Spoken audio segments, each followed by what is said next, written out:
I overheard a strange conversation on my husband's phone. 2 more weeks of giving her the medication, and we can have her committed and finally be together. When I realized the number belonged to my daughter-in-law and my husband was cheating on me, I decided to take an action.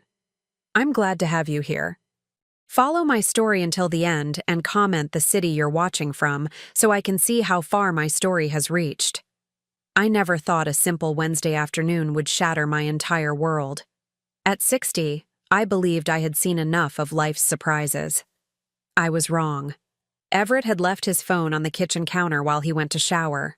35 years of marriage had taught me to respect his privacy, but when it started ringing insistently, I glanced at the screen. Unknown number. Usually I'd let it go to voicemail, but something made me hesitate.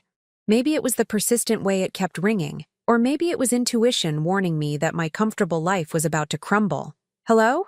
I answered, expecting a telemarketer or wrong number. Instead, I heard my husband's voice, muffled and distant, as if he was on speaker. He must have answered from the bathroom extension without realizing his cell was still connected. 2 more weeks of giving her the medication, Everett was saying, his tone casual, almost cheerful. Then we can have her committed and finally be together openly. My blood turned to ice. The phone trembled in my hands as I recognized the woman's voice responding. "I can't wait, baby. I'm so tired of pretending to care about her. The dosage you suggested is working perfectly. She's been so confused and forgetful lately. Alara, my daughter-in-law. The woman I had welcomed into our family 5 years ago when she married my son David. The woman who had been so attentive to me, always bringing me special vitamins and homemade meals, insisting I needed extra care at my age. Just make sure she takes the pills every day," Everett continued. "The psychiatric evaluation is already scheduled. Once she's declared incompetent, we'll have everything we need to be together." I slammed the phone down, my heart pounding so hard I thought it might explode. My legs gave out, and I collapsed into the nearest chair, gasping for air. The kitchen around me seemed to spin, but for the first time in weeks, my mind felt crystal clear. They were poisoning me. My husband of 35 years and my own daughter-in-law were slowly destroying my sanity with medication, planning to have me locked away so they could be together. The realization hit me like a physical blow, stealing my breath and leaving me hollow inside. All those mornings when I woke up groggy and disoriented, the afternoons when I couldn't remember simple things, couldn't focus on conversations, the nights when I felt like I was losing myself, becoming a stranger in my own body. I had attributed it all to aging, to the natural decline that comes with being 60, but it wasn't natural at all. I sat there for what felt like hours but was probably only minutes, staring at the kitchen where I had prepared thousands of meals for this family. The same kitchen where Alara had been bringing me those special smoothies, claiming they were packed with nutrients for women my age. The same kitchen where Everett would remind me to take my vitamins each morning, kissing my forehead with what I thought was love. My hands shook as I reached for the bottle of supplements Alara had given me just yesterday. The label looked legitimate, but now I wondered what was really inside those innocent-looking capsules. Had they been planning this for months? Years? The sound of the shower stopping upstairs jolted me back to reality. Everett would be down any minute, expecting to find his devoted wife of 35 years, the woman who had supported his career, raised his children, and built a life around his needs. He would expect to find the confused, forgetful woman I had been becoming under their careful manipulation. But something had shifted inside me with that phone call. The fog that had been clouding my thoughts for months seemed to lift, replaced by a cold, sharp clarity I hadn't felt in years. They thought they were so clever, so careful in their plan to destroy me. They had no idea they were dealing with a woman who had survived 60 years of life, who had raised 3 children largely on her own while Everett built his career, who had buried her parents and several friends, and who had more strength than they could imagine. I heard Everett's footsteps on the stairs. Quickly, I grabbed his phone and deleted the call log, then placed it exactly where he had left it. When he entered the kitchen, hair still damp from his shower, I was standing at the sink washing dishes with hands that no longer trembled. "Any calls?" he asked casually, picking up his phone. I turned to face him, studying the man I had loved for over 3 decades. His gray hair was perfectly styled, his blue eyes as charming as ever. He looked like the same man who had promised to love and cherish me until death do us part. But now I saw something different in his expression, something calculating that had probably been there all along. "No," I lied smoothly. "Just some telemarketer." I hung up. He nodded, already distracted by something on his phone screen. This was the man who was planning to have me committed to a psychiatric facility. This was the man who had been watching me decline under his careful poisoning, probably counting the days until he could be with Alara without hiding. "Alara's coming over later," he said without looking up. "She's bringing dinner, that new recipe she wanted you to try. Another meal, another opportunity to drug me. Another step toward their goal of having me declared incompetent, but this time, I would be ready." "That's nice of her," I replied, my voice steady despite the rage building inside me. "She's always so thoughtful." Everett glanced up and smiled, the same warm smile that had won my heart 40 years ago, but now it looked like a mask, hiding the monster underneath. "You're lucky to have such a caring daughter-in-law. Not every woman your age has someone who looks out for them so well." The irony was almost laughable. If I hadn't been so devastated, I might have appreciated the twisted humor of it all. Instead, I simply nodded and turned back to the dishes, already planning my next move. They wanted to play games with my mind and my life. They thought I was just a confused old woman, easy to manipulate and discard, but they had made one crucial mistake. They had underestimated me. And now that I knew what they were doing, I was going to make sure they regretted ever thinking they could destroy Faye Morrison. The war had begun, and they had no idea their victim was about to become their worst nightmare. That evening, I watched Alara move around my kitchen with new eyes. She had arrived at 6 o'clock sharp, carrying her usual offering, a casserole dish covered with aluminum foil, and that bright smile that had fooled me for so long. "How are you feeling today, Mom Morrison?" she asked, using the affectionate nickname she had adopted when she married David.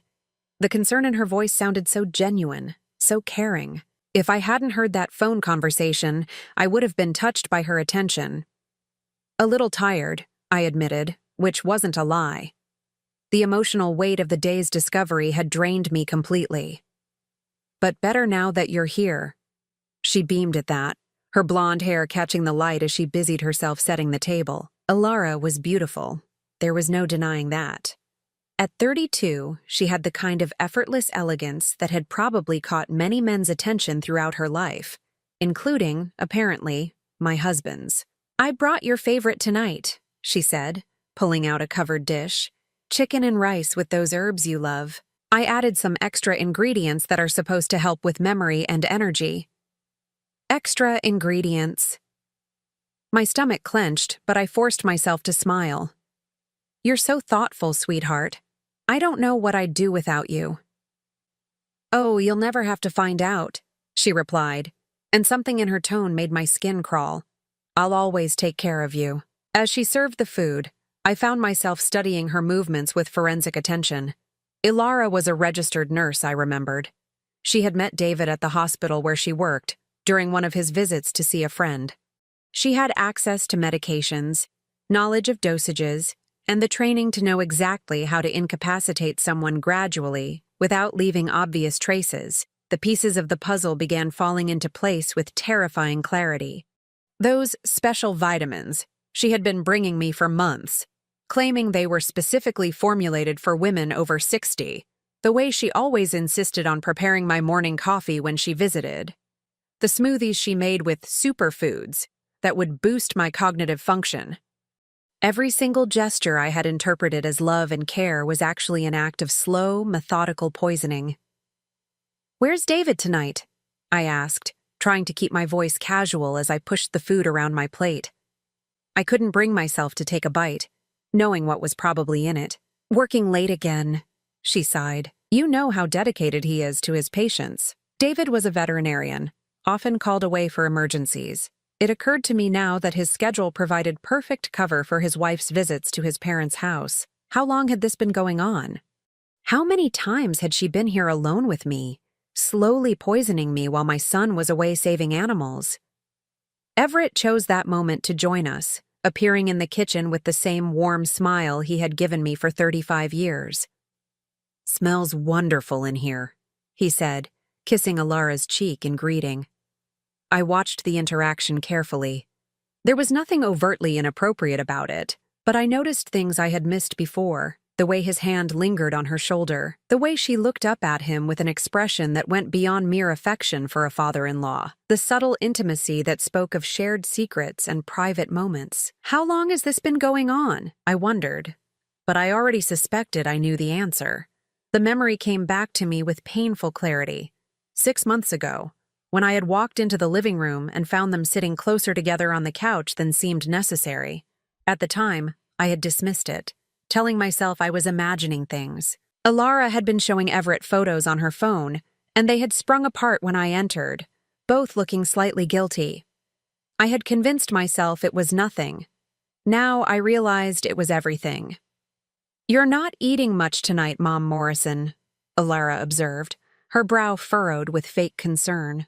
"Are you feeling all right?" "Just not very hungry," I replied, taking a small bite to avoid suspicion. The food tasted normal, but knowing what was probably in it made it difficult to swallow. "My appetite hasn't been the same lately. That's exactly why I've been so worried about you," Everett said, reaching over to pat my hand. His touch, once comforting, now made my skin crawl. "You've been so forgetful, so tired. Maybe we should make an appointment with Dr. Hamilton. Dr. Hamilton, our family physician for over 20 years. I wondered if he was part of their plan, or if they intended to manipulate him as well.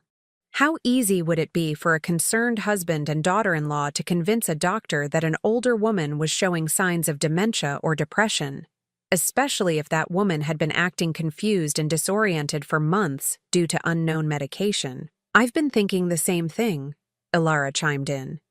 "Maybe we should consider having someone come in to help you during the day, just until you're feeling better. A caregiver, someone to monitor me, to make sure I took my medication, to report back to them about my mental state. Another piece of their carefully constructed plan." "I don't think that's necessary," I said firmly. "I'm managing just fine on my own."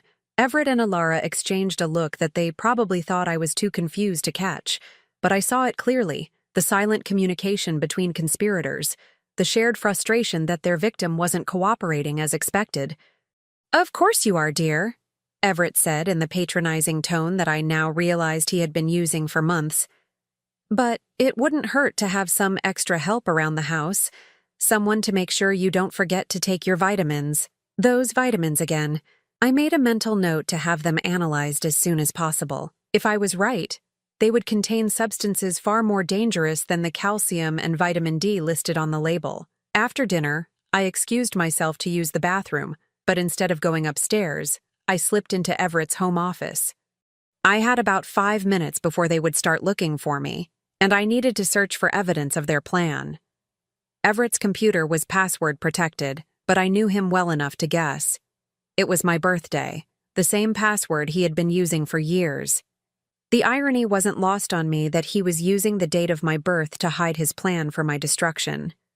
I didn't have time to dig deep, but a quick search of his recent documents revealed enough to confirm my worst fears.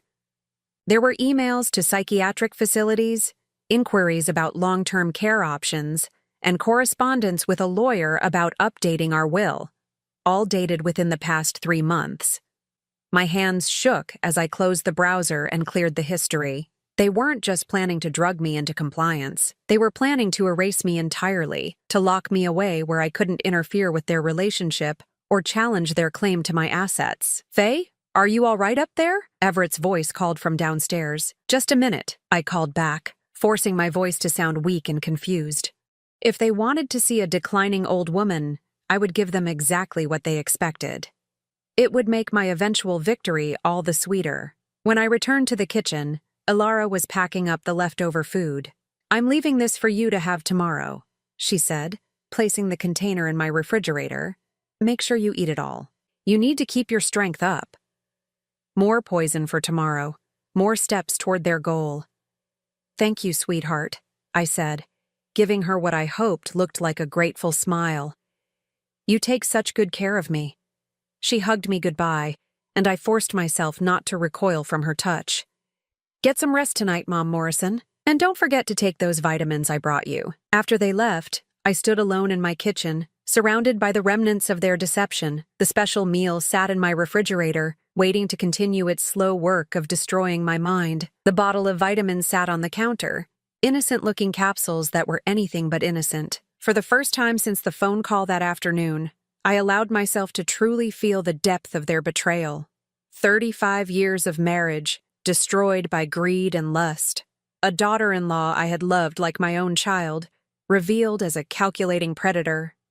The life I had built, the future I had planned, all of it hanging in the balance while two people I trusted plotted my destruction. But as I cleaned up the kitchen, disposing of the poisoned food and hiding the suspicious vitamins, I felt something unexpected growing inside me. Not just anger, though there was plenty of that. Not just hurt, though the pain was overwhelming. What I felt was determination. Cold and sharp and absolutely unforgiving. They had made the mistake of underestimating me. They thought I was just a confused old woman, easy to manipulate and discard. But I had been taking care of myself and others for 60 years. I had survived losses and challenges they couldn't imagine. And now that I knew what they were doing, I was going to make sure they faced consequences they never saw coming.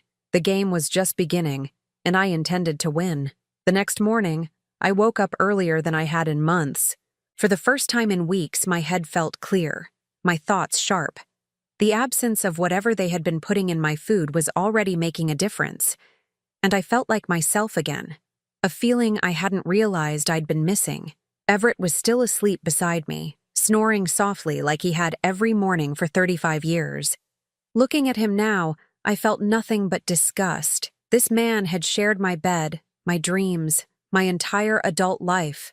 And all the while he had been planning my destruction. The urge to wake him up and confront him was almost overwhelming, but I forced myself to remain calm. I needed proof, solid, undeniable evidence of what they were doing. I slipped out of bed and made my way to the kitchen, where the bottle of vitamins sat exactly where Alara had left it. With hands that barely trembled, I opened the bottle and examined the capsules inside. They looked normal. Standard gel caps filled with what appeared to be vitamin powder. But appearances, I had learned, could be devastatingly deceiving. I carefully removed 3 capsules and placed them in a small plastic bag, then refilled the bottle with actual vitamins I found in my medicine cabinet. If anyone counted, they would find the same number of pills. But if they tested what I had taken, I would finally have proof of their poisoning. The next step was more difficult. I needed to document everything without arousing suspicion, which meant continuing to play the role of the confused, declining woman they expected to see. It was perhaps the most challenging performance of my life. When Everett came down for breakfast, I was standing at the stove making scrambled eggs, moving slowly and occasionally pausing as if I had forgotten what I was doing. "Morning, honey," he said, kissing my cheek with lips that felt like ice against my skin. "How did you sleep?" "Oh, I replied vaguely, letting my voice trail off as if I couldn't quite finish the thought. "I had some strange dreams." He studied my face with an expression I now recognized as clinical assessment rather than concern. "You should take your vitamins with breakfast," he suggested. "Alara says they'll help with the sleep issues." I nodded obediently and reached for the bottle, making sure he saw me take one of the replacement vitamins. "She's so good to me," I murmured. "I don't know what I'd do without her." "Neither do I," he replied. And the way he said it made my blood run cold. After Everett left for his morning walk, a routine he had started 3 months ago, around the time this poisoning campaign must have begun, I got to work. I had a narrow window before he returned, and I needed to make it count. First, I called my longtime friend Margaret, who had retired from her job as a lab technician 2 years ago. If anyone could help me test those pills discreetly, it would be her. "Faye?" Margaret's voice was surprised. "I haven't heard from you in weeks. How are you feeling? Everett mentioned you'd been having some health issues." Of course he had. They were already building the narrative, preparing everyone to believe I was declining mentally and physically. "I'm fine," I said firmly, "but I need a favor, and I need you to keep it completely confidential." I arranged to meet Margaret at a coffee shop across town, somewhere neither Everett nor Alara would think to look for me. Then I began the more dangerous part of my investigation, searching the house for evidence. Everett's office had yielded some information the night before, but I needed more. I started with Alara's purse, which she often left in our guest room when she visited. My hands shook as I rifled through her belongings, feeling like a thief in my own home. What I found made my stomach turn. Hidden in a side pocket was a small vial of clear liquid with no label, along with several syringes. There were also handwritten notes in her neat nursing script. Morning dose, 2 ml in coffee. Evening, 1 capsule with dinner. Increase by 0. 5 ml weekly. They had been keeping detailed records of how they were poisoning me, tracking my decline like a science experiment. The clinical coldness of it was perhaps worse than the betrayal itself. I photographed everything with my phone, then carefully replaced the items exactly as I had found them. Evidence was useless if they discovered I had been snooping. Next, I searched the kitchen more thoroughly. In the back of the spice cabinet, behind bottles I rarely used, I found another small container of pills that looked identical to my vitamins, but felt slightly different in weight. These must be the real ones, the poison disguised as health supplements. By the time Everett returned from his walk, I was back in the living room, sitting in my favorite chair with a book in my lap, staring at the pages with a vacant expression I had perfected over the past 24 hours. "How are you feeling this morning?" he asked, settling into his chair with the newspaper. "Tired," I admitted, "and confused. I keep forgetting things. Maybe you should lie down for a while," he suggested. "Rest is important for someone your age." Someone your age. The condescension in his voice was subtle but unmistakable. He was already talking to me like I was an invalid, someone who couldn't be trusted to make her own decisions. "That might be a good idea," I agreed, closing the book with fumbling fingers. "Will you wake me if Alara calls?" "Of course, dear," he said. But he was already focused on his newspaper, probably confident that his morning dose of poison would keep me docile for hours. Instead of napping, I spent the afternoon setting up a security system. Not the obvious kind that would alert them to my suspicions, but something more subtle. I ordered tiny cameras online, the kind designed for home security that could be hidden in everyday objects. If I was going to expose them, I needed video evidence of them tampering with my food and medication. That evening, Alara arrived with another special meal and her usual bright smile. Watching her move through my kitchen, knowing what she was really doing, felt like watching a spider weave its web around a trapped fly. The fly just happened to be me. "You look a little better tonight," she observed, setting down a casserole dish. "More alert." I forced my expression to cloud with confusion. "Do I? I can't tell anymore. Everything feels so foggy lately." "That's normal," she said quickly. "It's just your body adjusting to getting older. The vitamins will help, but it takes time." She busied herself heating up the food, and I watched carefully as she added something from a small container to my portion. The movement was so quick and practiced that I almost missed it, but now that I knew what to look for, it was obvious. "I spoke with Dr. Hamilton's office today," she said casually as she stirred the food. "I think you should have a complete physical, just to make sure everything's okay." My heart pounded, but I kept my voice level. "Do you think that's necessary?" "It's just a precaution," she assured me. "But I'm a little concerned about some of your symptoms. The memory issues, the confusion, the mood swings. It might be worth exploring some treatment options." Treatment options. I could only imagine what those might involve. Stronger medications to ensure my compliance, perhaps, or recommendations for specialized care in a facility where they could control every aspect of my life. "If you think it's best," I said meekly. "You know so much more about these things than I do." She smiled and patted my hand. "I just want what's best for you, Mom Morrison. We all do." After she left, I sat staring at the poisoned food, feeling the full weight of their deception. They had been planning this for months, maybe longer. Every kindness, every gesture of care, every moment of seeming affection had been calculated to serve their ultimate goal, getting me out of the way so they could be together and enjoy the life I had helped build. But they had made one crucial mistake. They had assumed that a 60-year-old woman would be easy to fool, easy to manipulate, easy to discard. They had underestimated the strength that comes from surviving 6 decades of life, from raising children and building a career and weathering every storm that came my way. I disposed of the poisoned food and took more photographs of the evidence I had collected. Tomorrow, I would meet with Margaret and get those pills tested. I would start building a case that would not only expose their crimes, but ensure they faced consequences for what they had done to me. As I prepared for bed, I caught sight of myself in the bathroom mirror. For months, I had been looking at a stranger, a confused, frail woman who seemed to be fading away. But tonight, I saw someone different. I saw a woman who had discovered she was stronger than she ever knew. A woman who refused to be a victim. They wanted to destroy me, to erase me from my own life. Instead, they had awakened something in me that I hadn't felt in years, the fierce determination to fight back, to reclaim what was mine, and to make sure they paid for every single day they had stolen from me. The game was far from over, but for the first time since this nightmare began, I was confident about who would win. Margaret's call came 3 days later while I was pretending to nap in the living room. Everett was in his office, probably researching more psychiatric facilities, so I answered quickly and kept my voice low. "Faye, we need to talk."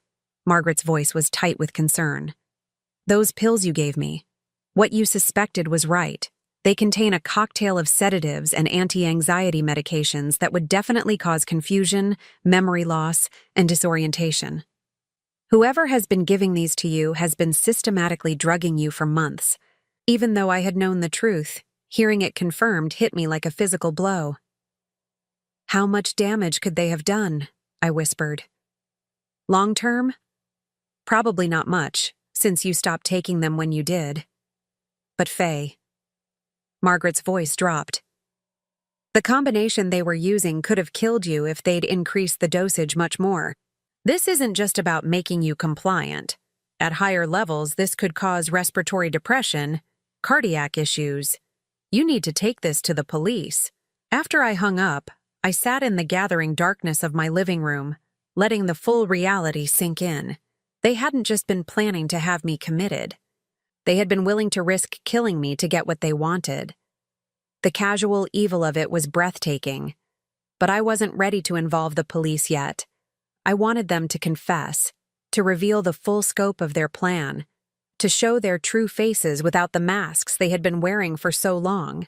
And I had an idea of exactly how to make that happen. Over the next 2 days, I played my role perfectly. I was more confused than ever, more dependent on their help. I made several obvious mistakes, leaving the stove on, forgetting appointments, losing my keys, that would reinforce their belief that their plan was working. Each performance was carefully calculated to make them overconfident. "I'm really worried about you, honey," Everett said after I had pretended to forget our neighbor's name during a conversation. "Maybe we should move up that doctor's appointment." "I think that's a good idea," I agreed, letting my voice waver with uncertainty. "I feel like I'm losing myself." The satisfaction in his eyes made me sick, but I forced myself to look vulnerable and scared. He was enjoying this, I realized. He wasn't just tolerating my decline as a necessary step toward his goal. He was actively pleased to see me suffer. That night, I made the phone calls that would set my trap. The first was to my son David, asking him to come to dinner on Saturday night. "I want to have a family meal," I told him, making my voice sound fragile and sentimental. "I feel like we don't spend enough time together anymore." David was immediately concerned about my emotional state, which was exactly what I had hoped for. "Of course, Mom. Should I bring anything? Just yourself and Alara," I said. "I want to cook for my family one more time." The phrase, "one more time," was deliberate, designed to make them think I was giving up, surrendering to whatever fate they had planned for me. It would make them careless, more likely to reveal their true feelings. My second call was to my daughter Sarah, who lived 2 hours away but would come if I asked. "I need you here Saturday night," I told her. "It's important, but don't tell anyone you're coming. I want it to be a surprise." Sarah had always been intuitive, and I heard the concern in her voice. "Mom, are you okay? You sound different." "I'm fine, sweetheart," I assured her. "I just need my family around me right now." The final piece of my plan required the most courage. I needed to record their conversation, to capture their confession on video that could serve as evidence later. The tiny cameras I had ordered online were perfect for this purpose. Small enough to hide but sophisticated enough to capture clear audio and video. I spent Friday afternoon setting up the recording devices throughout the dining room and living room, hiding them in picture frames, flower arrangements, and decorative objects that had been in those rooms for years.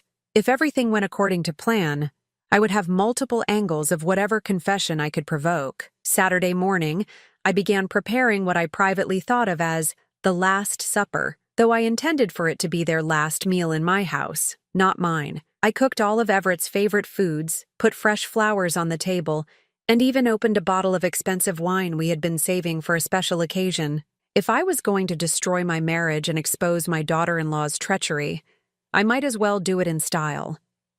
As I worked in the kitchen, memories flooded back.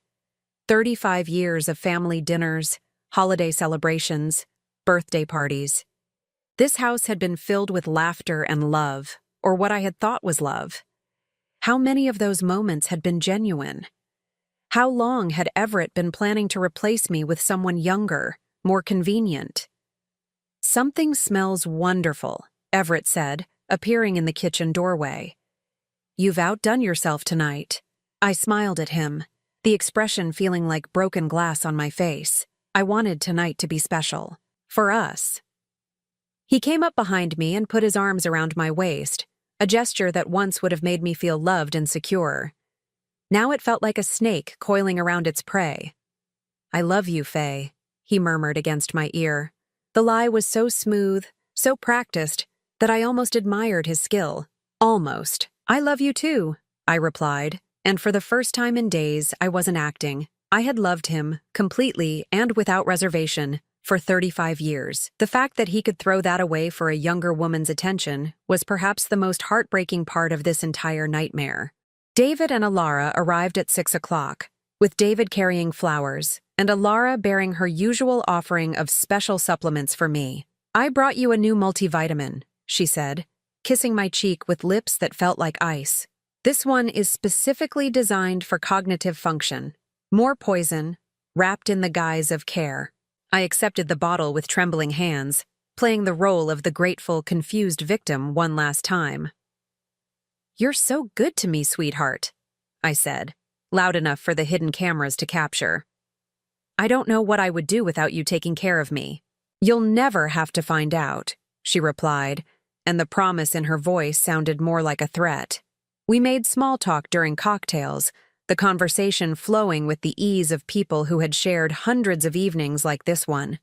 But underneath the familiar rhythm, I could feel the tension building. Everett and Alara kept exchanging glances, and I noticed how they positioned themselves near each other, how their body language suggested an intimacy that went far beyond appropriate family relationships. At 7:30, just as I was about to suggest we move to the dining room, the doorbell rang.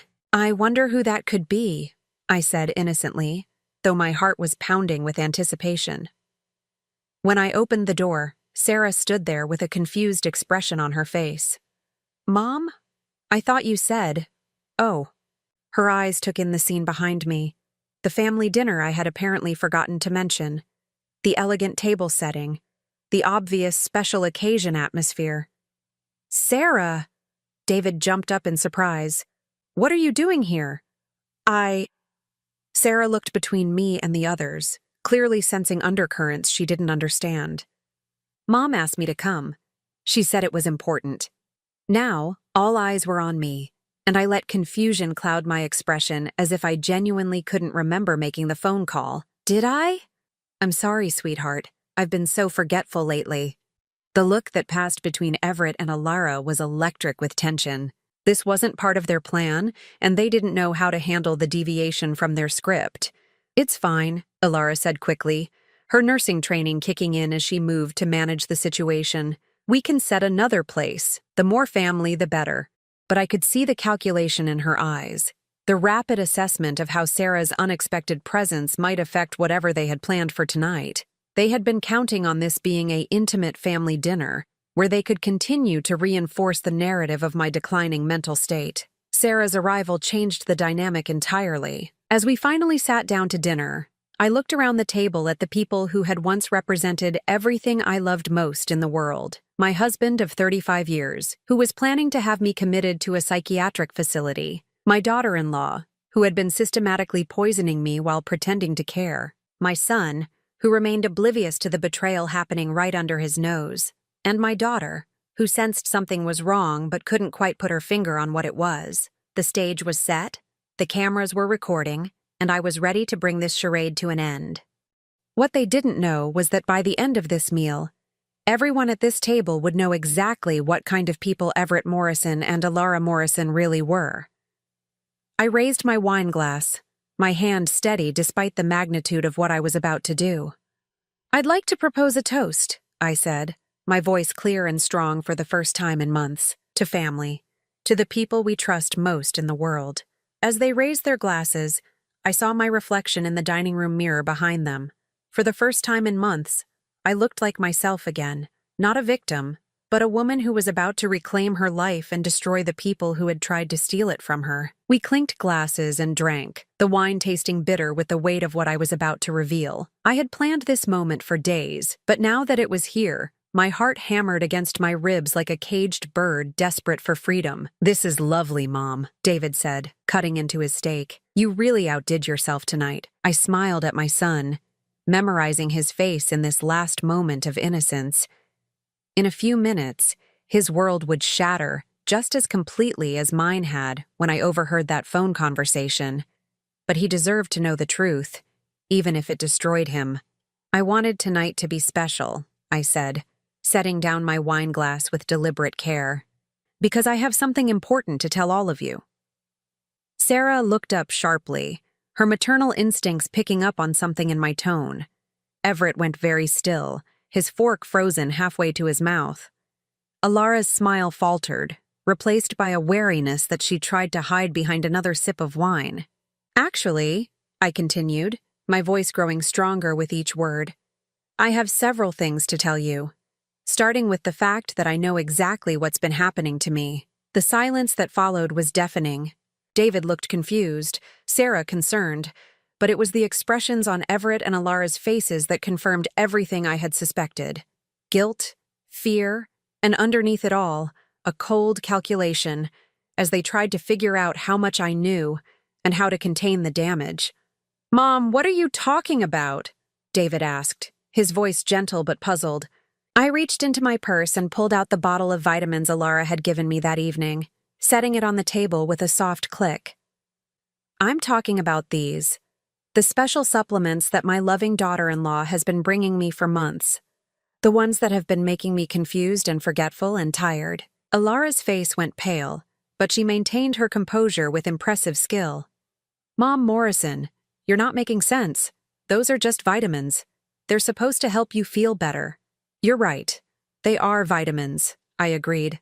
"But the ones you've been giving me contain something extra. Something that a lab analysis confirmed contains a cocktail of sedatives and anti-anxiety medications designed to impair my cognitive function." David's fork clattered to his plate. "What? That's impossible. Alara would never, wouldn't she?" I turned to look at my daughter-in-law, who was now gripping her wine glass so tightly I thought it might shatter. "Tell him, Alara. Tell my son about the detailed notes you keep tracking my dosages. Tell him about the syringes and unmarked vials I found in your purse." "I don't know what you're talking about," Alara said, but her voice lacked conviction. "You're confused, Mom Morrison. You've been having episodes lately, forgetting things, getting paranoid." "Have I?" I asked, pulling out my phone. "Because I seem to remember quite clearly recording this conversation 3 days ago." I pressed play, and Everett's voice filled the dining room, clear and damning. 2 more weeks of giving her the medication. Then we can have her committed and finally be together openly." The effect was instantaneous and devastating. David's face went white as Alara's voice followed. "I can't wait, baby. I'm so tired of pretending to care about her," Sarah gasped, her hand flying to cover her mouth. David looked like someone had just told him his entire life was a lie, which, in a way, was exactly what had happened. "This isn't," David started, then stopped, his eyes moving between his wife and his father. "This can't be real." "It's very real," I said. keeping my voice steady despite the rage burning in my chest. Your wife and your father have been having an affair while systematically poisoning me with the goal of having me declared mentally incompetent, so they could be together without the inconvenience of a divorce or the scandal of adultery. Everett finally found his voice. Faye, you're taking this out of context.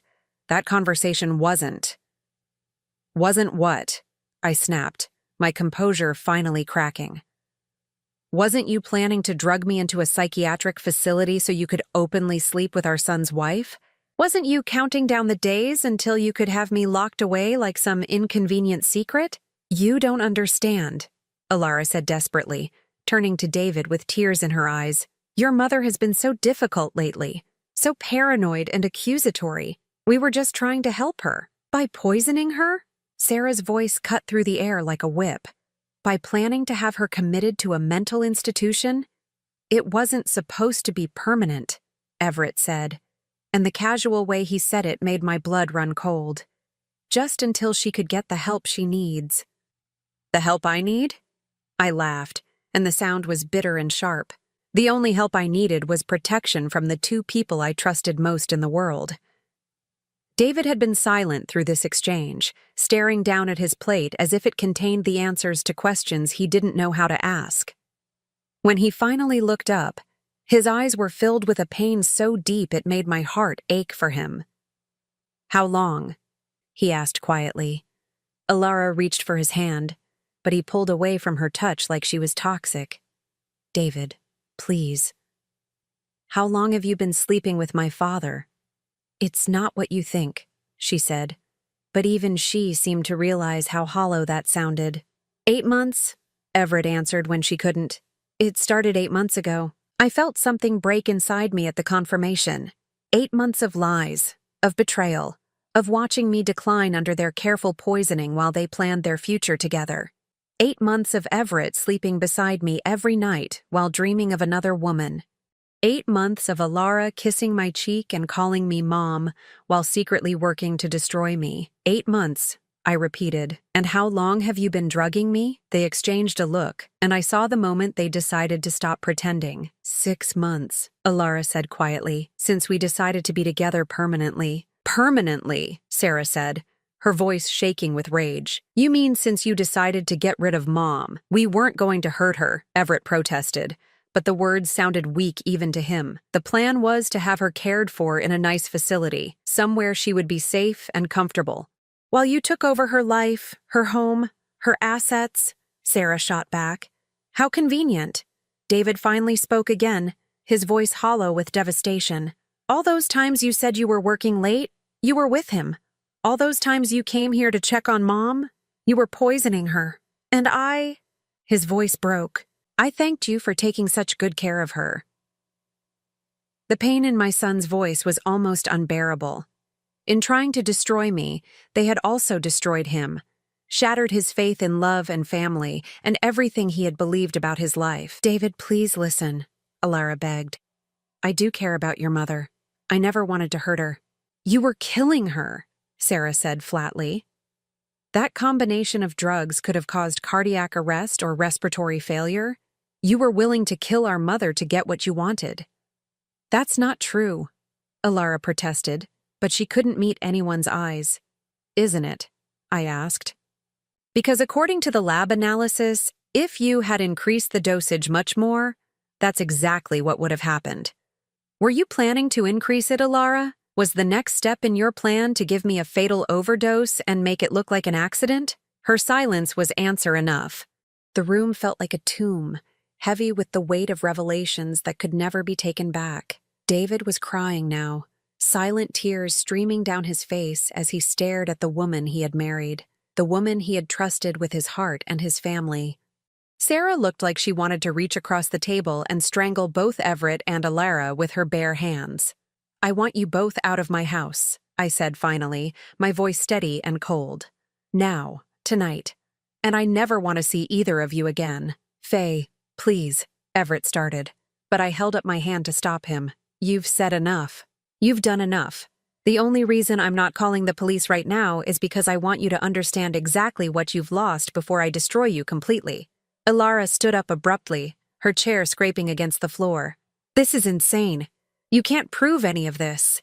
I smiled, and it felt like ice forming on my lips. "Actually, I can. Every conversation in this room tonight has been recorded by multiple cameras. Every word you've spoken, every confession you've made, every moment of truth you've revealed is now documented evidence that will hold up in any court of law."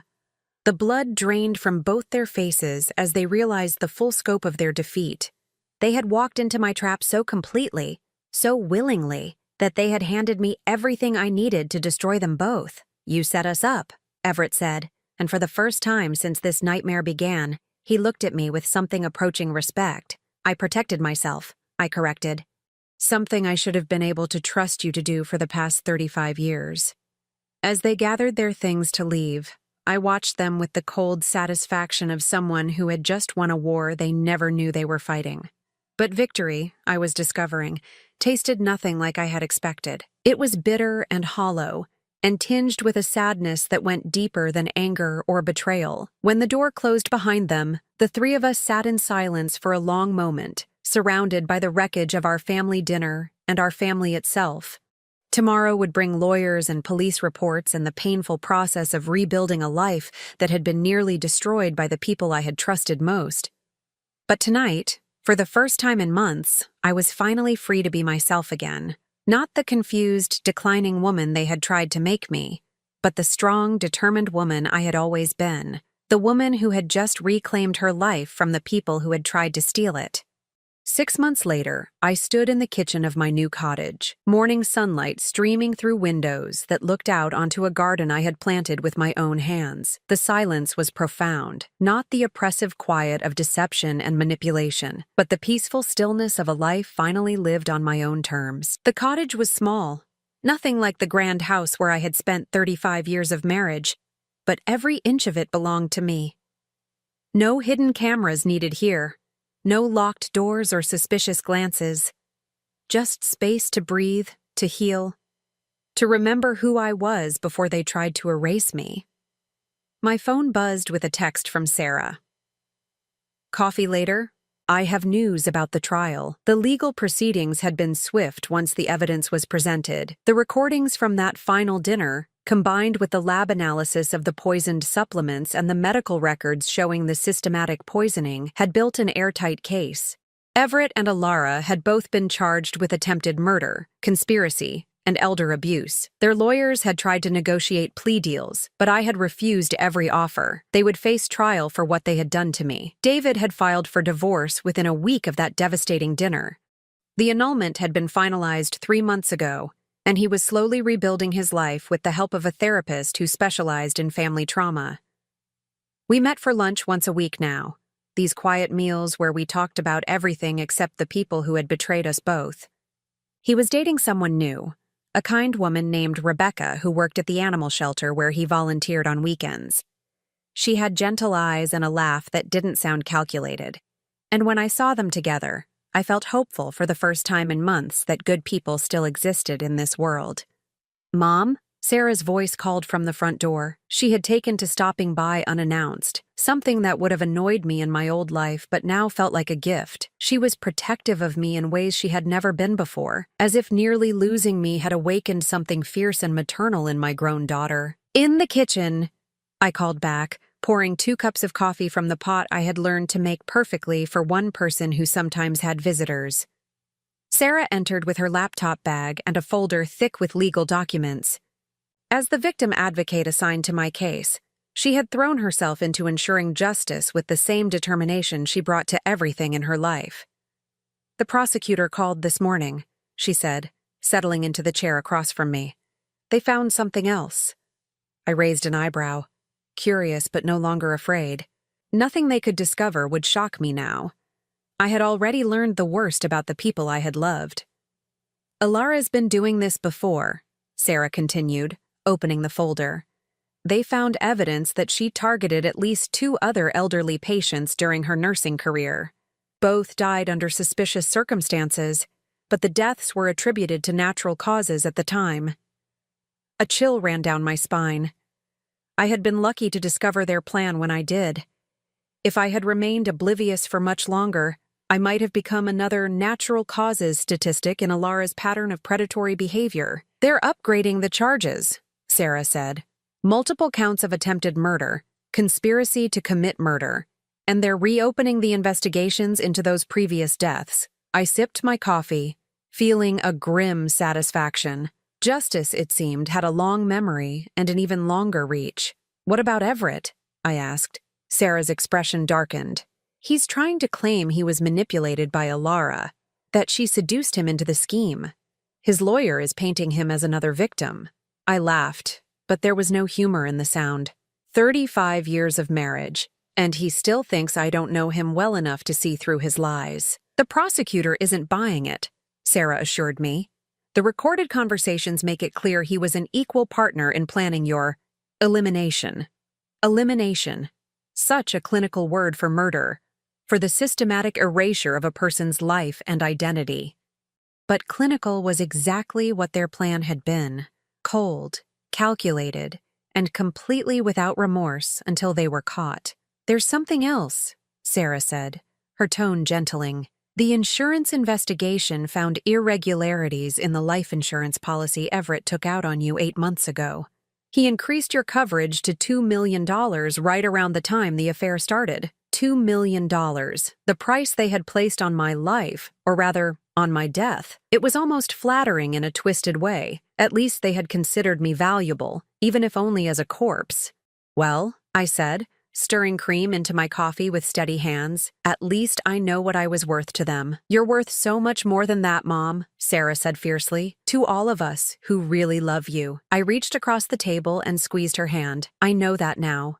It just took me 60 years to figure out the difference between people who love you and people who use you. After Sarah left for work, I walked through my small garden, checking on the tomatoes and herbs I had planted when I moved in. Gardening had become a form of meditation for me, a way to connect with something real and growing and honest. Plants didn't lie or manipulate or scheme. They either thrived under your care or they didn't, and their honesty was refreshing after months of deception. My phone rang as I was deadheading roses. The number was blocked, but I answered anyway. I wasn't afraid of phone calls anymore. Faye, Everett's voice was thin and desperate. Please don't hang up. I considered it, then decided I was curious to hear what he had to say after 6 months of silence. You have 2 minutes. I want you to know that I never meant for it to go as far as it did, he said, the words tumbling out in a rush. Ilara.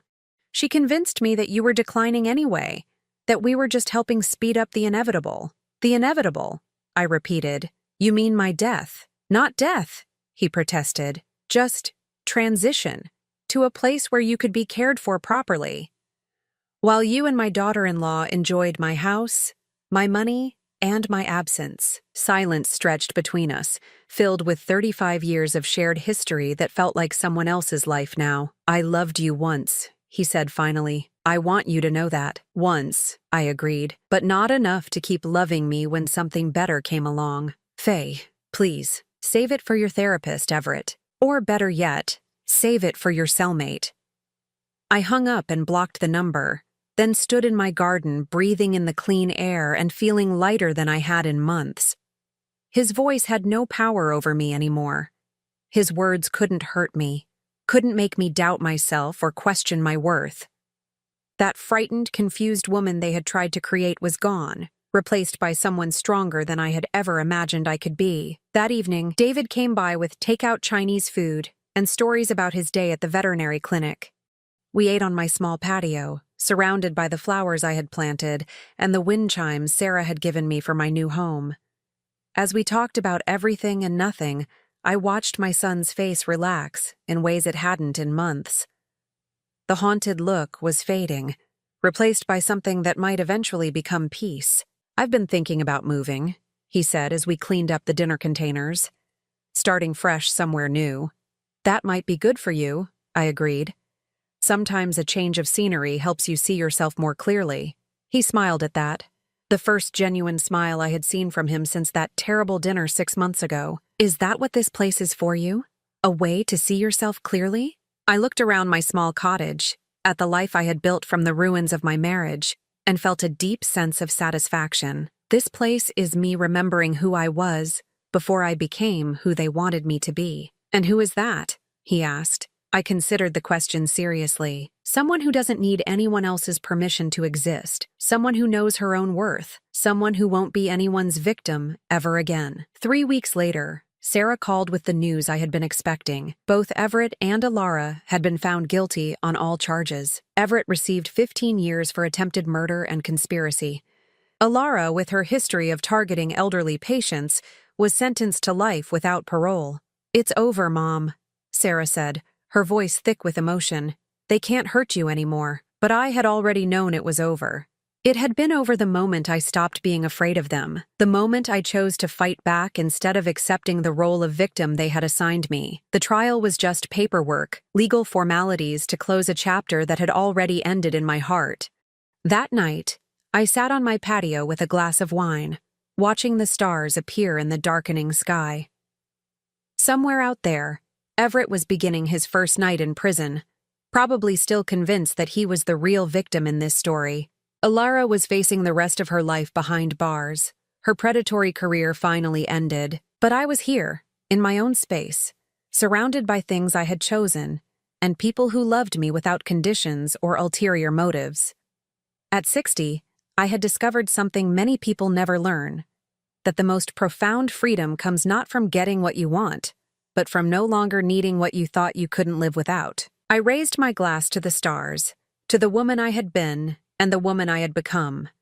"To second chances," I said aloud, my voice clear and strong in the quiet evening air. "And to never forgetting that you're stronger than the people who try to break you." The silence that followed wasn't empty anymore. It was full of possibility, of peace, of a future that belonged entirely to me. And for the first time in my adult life, that was more than enough. I was 60 years old, and my life was just beginning. Now I'm curious about you who listened to my story. What would you do if you were in my place? Have you ever been through something similar? Comment below. And meanwhile, I'm leaving on the final screen 2 other stories that are channel favorites, and they will definitely surprise you. Thank you for watching until here.